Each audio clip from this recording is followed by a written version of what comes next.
దాదాపు 2 ఏళ్ల తరువాత నాగార్జున సాగర్ కు కృష్ణమ్మ పరవళ్లు తొక్కుతోంది. శ్రీశైలం డ్యాం నుంచి పోటెత్తుతున్న వరదతో సాగర్ కు భారీ ప్రవాహం రావడంతో నిండుకుండలా మారింది. ఈ క్రమంలోనే అధికారులు నాగార్జున సాగర్ జలాశయం 20 క్రస్ట్ గేట్లు తెరిచారు.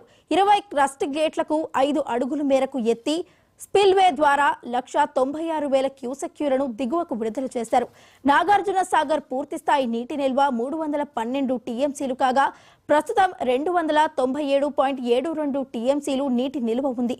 సాగర్ గేట్లు తెరుచుకోవడంతో సుమారు 22 లక్షల ఆయకట్లు సాగర్లోకి వస్తోందని పరివాహక ప్రాంత రైతులు హర్షం వ్యక్తం చేస్తున్నారు.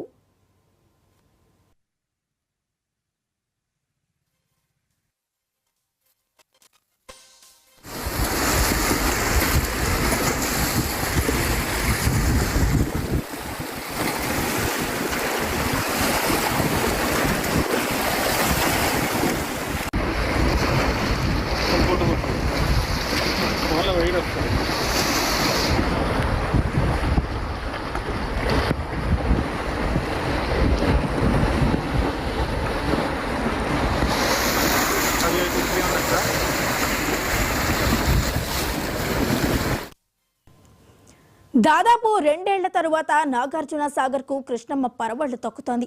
శ్రీశైలం డ్యాం నుంచి పోటెత్తుతున్న వరదతో సాగర్ కు భారీ ప్రవాహం రావడంతో నిండుకుండలా మారింది. ఈ క్రమంలోనే అధికారులు నాగార్జున సాగర్ జలాశయం 20 క్రస్ట్ గేట్లు తెరిచారు. 20 క్రస్ట్ గేట్లను 5 అడుగుల మేరకు ఎత్తి స్పిల్వే ద్వారా 1,96,000 క్యూసెక్యూలను దిగువకు విడుదల చేశారు. నాగార్జున సాగర్ పూర్తిస్థాయి నీటి నిల్వ 312 టీఎంసీలు కాగా ప్రస్తుతం 297.72 టీఎంసీలు నీటి నిల్వ ఉంది. సాగర్ గేట్లు తెరుచుకోవడంతో సుమారు 22 లక్షల ఆయకట్టు సాగర్లోకి వస్తోందని పరివాహక ప్రాంత రైతులు హర్షం వ్యక్తం చేస్తున్నారు.